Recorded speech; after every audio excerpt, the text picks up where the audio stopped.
Hello and welcome to students. हम discuss करेंगे जो आपका साइंस है, साइंस के जो आपके समेटिव असेसमेंट में जो चैप्टर्स रखे गए हैं उनके इम्पोर्टेंट क्वेश्चंस हम करेंगे डिस्कस। उनमें एमसीक्यूज़ भी हैं और शॉर्ट आंसर क्वेश्चन भी है और कुछ लॉन्ग आंसर टाइप क्वेश्चन भी है। चलिए, पहला जो यहाँ पे चैप्टर है माइक्रो ऑर्गेनिजम्स फ्रेंड्स एंड फो, और इसके जो मार्क्स रखे गए हैं दैट इज़ 5 मार्क्स हमें समेटिव असेसमेंट में रखे गए हैं। नंबर 2 है which of the following is an antibiotic. इनमें से एंटीबायोटिक कौन है? Streptomycin, tetracycline, erythromycin, all of these. तो ये तीनों है, ऑल ऑफ दीज, ये तीनों जो है ये एंटीबायोटिक्स हैं। इसके बाद तीसरा है bread mould is an example of. Bread mould किसकी एग्जाम्पल होती है? बैक्टीरिया, फंजाई, वायरस और एल्गी। तो ये फंजाई होता है, यहाँ पे आपका आंसर है बी पार्ट। इसके बाद फोर्थ वन जो है disease causing micro organisms are called. Important ये है, ये वाला ऑब्जेक्टिव। तो ये उनको क्या कहते हैं जो डिजीज़ कॉज करते हैं? एंटीबॉडीज़, वैक्सीन, पैथोजन्स और कैरियर्स। तो उनका नाम है पैथोजन्स। तो आंसर यहाँ पे पैथोजन्स रहेगा। इसके बाद डायजेश is a bacterial disease in human and cattle. तो वो यहाँ पे आंसर है एंथ्रैक्स। इसके बाद चलिए, ये हो गया, एंथ्रैक्स का आंसर है। इसके बाद सिक्स्थ जो है the temperature at which milk is heated in order to preserve it. तो मिल्क को कितना हीट करना पड़ता है ताकि वो प्रिजर्व हो जाए? That is 70 degree Celsius. यहाँ पे देखिए 70 डिग्री आप ऑप्शन रहेगा। इसके बाद air contains -% of nitrogen. Important रहेगा ये ऑब्जेक्टिव, तो दैट इज़ 78%, यानी बी ऑप्शन रहेगा यहाँ पे। इसके बाद शॉर्ट आंसर टाइप ये भी है, 1 लाइन के आंसर हो सकते हैं, ये भी इंपॉर्टेंट रहेंगे। Name the 5 groups of micro organisms. तो 5 ग्रुप्स ऑफ माइक्रो ऑर्गेनिजम्स कौन कौन से हैं? Fungi, protozoa, algae and virus. तो ये बैक्टीरिया भी है, bacteria, fungi, protozoa, algae and virus, ये 5 ग्रुप्स ऑफ माइक्रो ऑर्गेनिजम्स है। दूसरा है name any 2 serious disease caused by virus. तो वो सीरियस डिजीज क्या है? इसमें एक है पोलियो, दूसरा है चिकन पॉक्स। तो ये वायरस से काज होते हैं। नंबर नेक्स्ट है name any 2 disease caused by protozoa. Protozoa से कौन सी बीमारियां फैलती है? एक तो है डिसेंट्री और दूसरा है मलेरिया। नंबर 4 जो है name any 2 domestic use of micro organisms. 2 domestic यानी जो हम घरों में उनका इस्तेमाल करते हैं। 2 domestic use of micro organisms are as follows: setting of curd, जो आप कर्ड बनाते हो मिल्क को, एंड फर्मेंटेशन ऑफ इडलीज। इसके बाद तो क्वेश्चन नेक्स्ट जो है fifth one, which bacteria promotes the formation of curd. तो जो कर्ड दूध को आप कर्ड बनाते हो, तो वो कौन सा वहाँ पे बैक्टीरिया होता है? That is lactobacillus. इंपॉर्टेंट रहेगा ये वाला क्वेश्चन, ये इंपॉर्टेंट रहेगा, स्टार रखेंगे इसको। Lactobacillus promotes the formation of curd. इसके बाद और क्वेश्चन यहाँ पे name the bacteria used in making bread, pastries and cakes. तो उसको यीस्ट कहा जाता है। Yeast is used in making bread, pastries and cakes. ये आप याद रखें, यीस्ट इनमें यूज होता है। नेक्स्ट है name the commercial use of yeast. तो यीस्ट कहाँ पे यूज होता है? कमर्शियल यानी जहाँ पे प्रॉफिट मिलता है। Yeast is used in production of alcohol and wine. ये आप याद रखेंगे, वाइन और अल्कोहल बनाने में यीस्ट का इस्तेमाल किया जाता है for commercial purposes.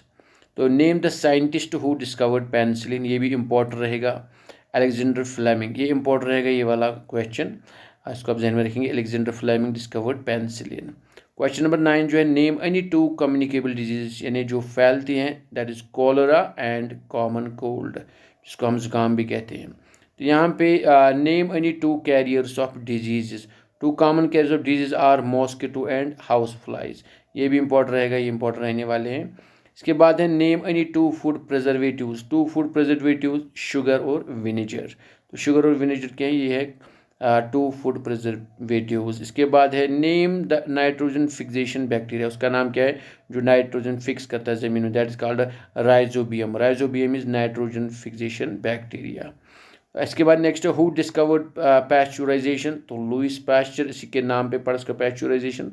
It was Louis Pasteur जिसने डिस्कवर की पैस्चुराइजेशन। नेक्स्ट है why milk is boiled before storage and consumption. Important question रहेगा शॉर्ट आंसर के हवाले से। आंसर है कि milk is boiled to prevent spoilage due to the development of micro organisms, ताकि वो खराब ना हो जाए, हाँ, स्पाइल ना हो जाए, इसीलिए उसको बॉयल किया जाता है।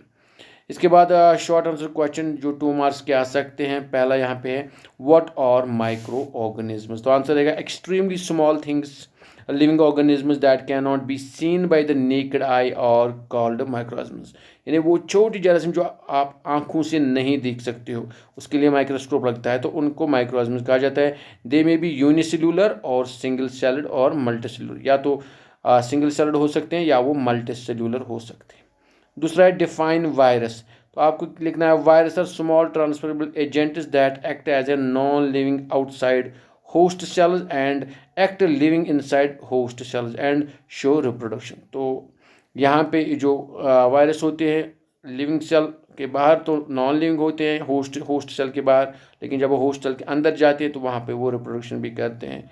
Virus can affect all kinds of organism including animals, plants and bacteria, तो हर जगह ये अफेक्ट कर सकते हैं, चाहे वो एनिमल्स हो, प्लांट्स या बैक्टीरिया हो।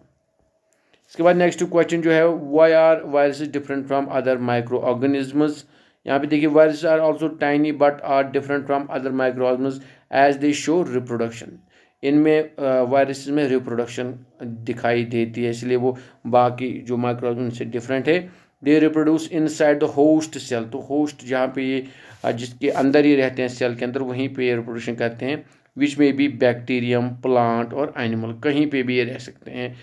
इसके बाद है next, why are micro organisms found, तो microorganism are found in all kinds of environments ranging from ice cold climate to host springs and deserts and marshlands, यानी हर जगह माइक्रोऑर्गेनिजम्स पाए जाते हैं। They are also found inside the bodies of animals and humans, तो ये यहाँ तक रहेगा ठीक।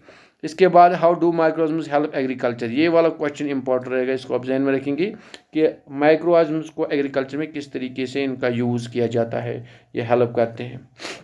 यहाँ पे देखिए microorganisms increase soil fertility by combining the air nitrogen compounds and minerals, यानी ये ज़मीन में नाइट्रोजन फिक्स करते हैं। बैक्टीरिया लाइक राइजोबियम, जिसका नाम राइजोबियम जो नाइट्रोजन फिक्सिंग बैक्टीरिया है, and blue green algae are microorganisms that can fix atmospheric nitrogen in the soil and increase the soil fertility which helps in agriculture. ये जो दो है, एक तो राइजोबियम, दूसरा है ब्लू ग्रीन algae, ये जो एटमॉस्फेयर में नाइट्रोजन उसको फिक्स करके ज़मीन में उसकी फर्टिलिटी को बढ़ा सकती है। ये क्वेश्चन इंपॉर्टेंट रहने वाला है, इसको जहन में रखेंगे आप। तो व्हाट इज़ फर्मेंटेशन, ये भी स्मॉल क्वेश्चन आ सकता है वहाँ पे। फर्मेंटेशन किसे कहते हैं? Fermentation the process in which the conversion of sugar into alcohol takes place through the action of enzymes, यानी शुगर को अल्कोहल में चेंज किया जाता है किसके through the action of enzymes. Why is the yeast used in the baking industry, ये भी important question रहे, ये 2-3 क्वेश्चन इक्वली इंपॉर्टेंट है। तो why is yeast used in baking industry for making bread, cakes and pastries, तो क्यों yeast को use किया जाता है? तो आंसर रहेगा yeast reproduces quickly and produces carbon dioxide during respiration. Yeast makes bread, cakes and pastries soft and spongy. This is the basis of using yeast in the bakery industry. क्योंकि इसी से वो spongy जो फूलता है वो bakery में cake वगैरह जो होता है, तो वो इसी की वजह से होता है, किसकी? यीस्ट की वजह से। तो यहाँ पे इंपॉर्टेंट क्वेश्चन हो रही है, व्हाट आर एंटीबॉडीज, एंटीबॉडीज किनको हम कहते हैं? An antibody is a protein released by the body's immune system in response to disease causing microbes. Antibody वो प्रोटीन होता है जो जिस्म से निकलता है, किसके खिलाफ? इम्यून सिस्टम जो हमारा वो छोड़ता है in response to disease causing microbe. अगर कोई माइक्रोब जो डिजीज करता है क्रिएट आपकी बॉडी में, उसके खिलाफ बॉडी का इम्यून सिस्टम जो प्रोटीन निकालता है, that is called antibody. Antibody provide the strength to fight against the disease causing microbe, ये जिस्म को ताकत देता है, ये जो डिजीज कॉजिंग माइक्रोब अंदर आ गए उसको इसके खिलाफ लड़ने के लिए। Antibodies protect our bodies against infectious disease, तो एंटीबॉडी जो भी इन्फेक्शन वगैरह उनके खिलाफ हमारे जिस्म को कुव्वत देते हैं या उनके खिलाफ लड़ते हैं। इसके बाद है इंपॉर्टेंट और एक question, what are communicable diseases. यहाँ पे देखिए आंसर क्या रहेगा?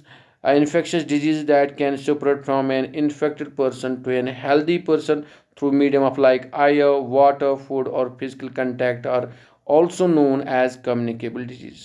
तो communicable disease कौन सी है? वो डिजीज जो एक आदमी से, यानी जो बीमार है उससे दूसरे आदमी को फैल सकती है, जो हेल्दी है, किसके थ्रू? एयर, वाटर, फूड या फिजिकल कंटैक्ट से।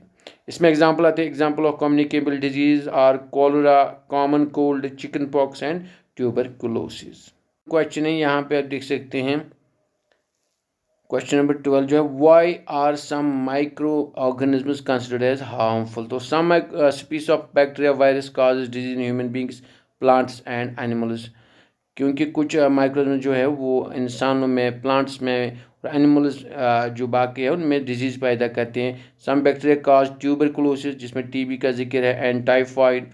सम kinds of viruses cause common colds and influenza. Some microorganisms also cause the decomposition of food and clotting. Thus these kinds of microorganisms are considered as harmful. तो ये बीमारियां पैदा करने वाली ये जो है इन माइक्रो ऑर्गेनिज्म्स को हार्मफुल माना जाता है। उस और एक क्वेश्चन है how is food poisoning cause. Food poisoning कैसे होती है। तो food poisoning is cause due to the eating of contaminated food. अगर कोई गंदा जो इन जरासीम से बिल्कुल भरा हुआ होगा वो खाना आप खाएंगे कंटेमिनेटेड, तो उससे फूड पॉइजनिंग होती है। Some microorganism like bacteria virus grow on our food and produce toxic substance.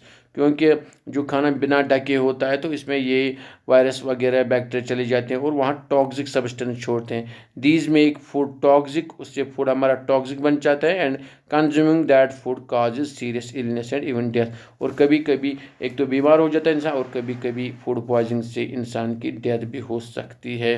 तो ये इंपॉर्टेंट रहेगा यहाँ पे। और इम्पोर्टेंट क्वेश्चन है how do we preserve cooked food at home.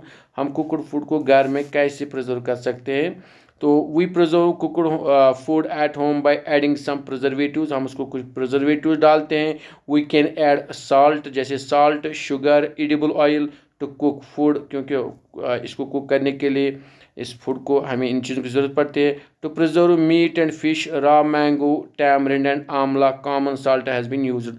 तो रॉ मीट को, मीट या फिश वगैरह को प्रिजर्व करने के लिए किसका यूज़ किया जाता है, रॉ मैंगो या टैमरिंड या आंवला वगैरह या साल्ट भी।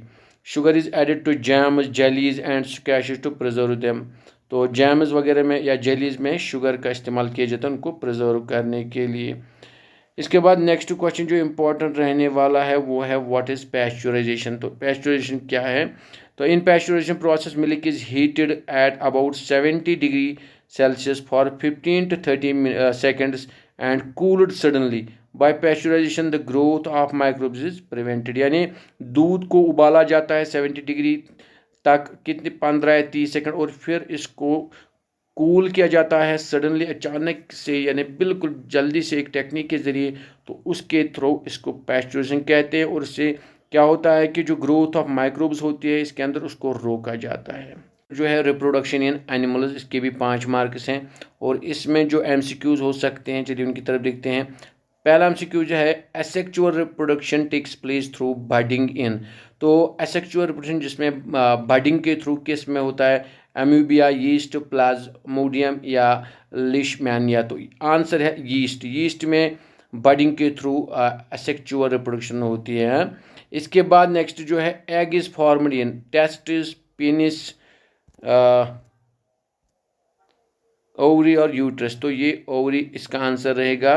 इसके बाद है द एंथर कंटेन्स। एंथर में क्या होता है, सेपल्स, ओव्यूल, कार्पल या पोलन ग्रेन्स। उसमें डी होता है, पोलन ग्रेन्स होता है किसमें, एंथर में, मेल पार्ट जो होता है फूल का। इसके बाद नेक्स्ट है where does the fusion of male and female gamete generally take place. तो मेल और फीमेल गैमीट जो होते हैं कहाँ पे फ्यूजन होता है यानी मिलते हैं। तो फैलोपियन ट्यूब, ओवरी, यूट्रस और जाइगोट। तो इसका आंसर है पहला ए, फैलोपियन ट्यूब इसका आंसर रहेगा। इसके बाद नेक्स्ट जो आपका है cloning is mode of. Cloning क्या होता है, sexual reproduction, asexual reproduction, C both, A and C और नन ऑफ द। इसका आंसर आएगा बी, वो है एसेक्सुअल रिप्रोडक्शन। इसके बाद सेवंथ है the cell formed after fertilisation is called. जब सेल फर्टिलाइज होती है तो उसका नाम क्या पड़ता है, foetus, zygote, embryo, none of the. तो इसका आंसर पड़ता है जाइगोट। तो ये वाला आंसर बी पार्ट्स करेगा जाइगोट। इसके बाद स्टेट 2 मोड्स ऑफ रिप्रोडक्शन। यहाँ पे देखिए वो इम्पोर्टेंट रहेगा और बिल्कुल आसान भी। Asexual and sexual are 2 modes of reproduction. तो 2 तरीके हैं, that is asexual and sexual. इसके बाद next question name any 3 parts of male reproductive system. तो यहाँ पे देखिए testis, penis, urethra are 3 parts of male reproductive organs. Name any 3 parts of female reproductive system. It's ovary, oviduct और uterus are the 3 female parts of reproductive system. Next है give examples of any 2 organisms that practice external fertilization. तो दो organism का आपका नाम बताएं जहाँ पे एक्सटर्नल फर्टिलाइजेशन होता है। इसमें आते हैं fish and frog. These are two organism जो कि बिल्कुल एक्सटर्नल इनकी फर्टिलाइजेशन, यानी अंडे जो होते हैं इनके पानी में वो फर्टिलाइज होते हैं। चलिए इसके बाद आगे जाएंगे।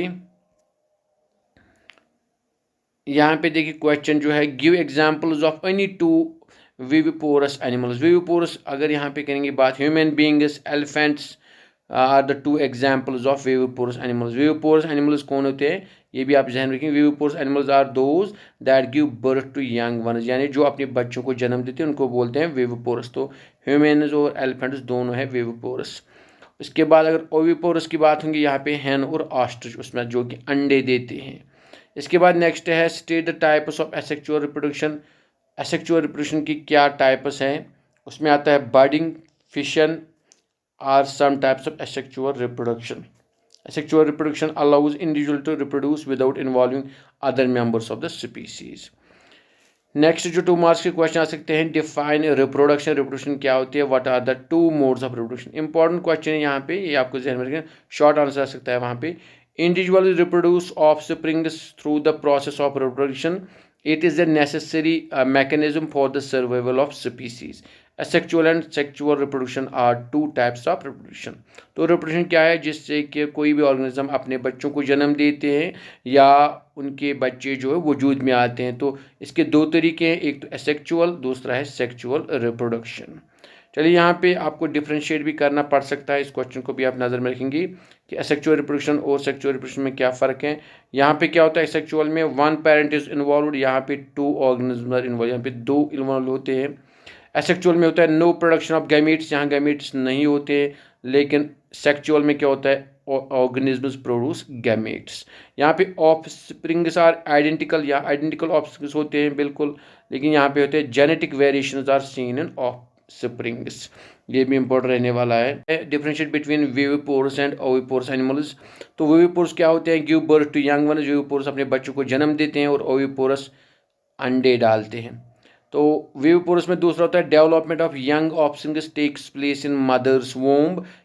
यहाँ पे क्या होता है, ओविपोरस में do not undergo embryonic development inside mother, क्योंकि अंडे बाहरी होते हैं तो एम्ब्रियो वहाँ पे नहीं बनता है, माँ के पेट में नहीं बनता है, बल्कि बाहरी जो अंडे में होता है वहीं पे उसको फर्टिलाइज होना पड़ता है। यहाँ पे क्या है, example a cat, a dog and lion, ये क्या होते हैं viviparous.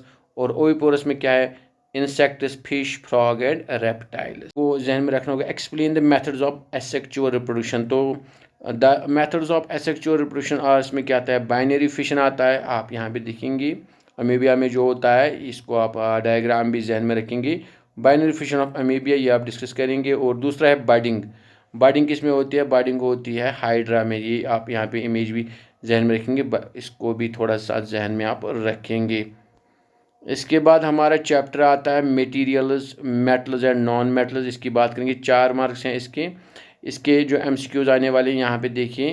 1 mark, and non metal which is essential for living being during breathing is. तो नॉन मेटल जो कि एसेंशियल रहता है ड्यूरिंग ब्रीदिंग, तो वो क्या है, nitrogen, hydrogen, carbon dioxide, oxygen. तो ये बिल्कुल ईजी है, ऑक्सीजन है, वो ऑक्सीजन हमें पता है ज़रूरत ब्रीदिंग में। इसके बाद दूसरा है metallic oxides are digestion nature. तो क्या होते हैं वो, acidic, neutral, basic, none of the. इसका सी ऑप्शन आएगा, वो बेसिक होते हैं जो मेटलिक ऑक्साइड्स होते हैं, बेसिक। इसके बाद तीसरा है what happens when magnesium and oxygen react. Magnesium और ऑक्सीजन रिएक्ट करते हैं तो क्या बनते हैं, तो इसका आंसर रहेगा मैग्नीशियम ऑक्साइड, ये आंसर रहेगा इसका। चौथा है which one of the metal is highly reactive when exposed to oxygen and water. तो कौन सा मेटल जो हाईली रिएक्टिव होता है, हाँ, जब उसको एक्सपोज किया जाता है ऑक्सीजन के और वाटर, यानी कौन वहाँ पे ज़्यादा रिएक्शन करता है, तो क्या आयरन, कॉपर, गोल्ड। तो यहाँ पे सोडियम आंसर रहेगा। Sodium is highly it is highly reactive when exposed to oxygen and water. इसके बाद नेक्स्ट जो आपका है, which one of the following is not metal. कौन इनमें से मेटल नहीं, इंपॉर्टेंट ये ऑब्जेक्टिव है। सल्फर, मर्करी, सोडियम और कैल्शियम। तो इसमें सल्फर आंसर आएगा, हाँ, सल्फर आंसर रहेगा इसमें। ये मेटल यहाँ पे ये मेटल नहीं है, याद रखेंगे आप।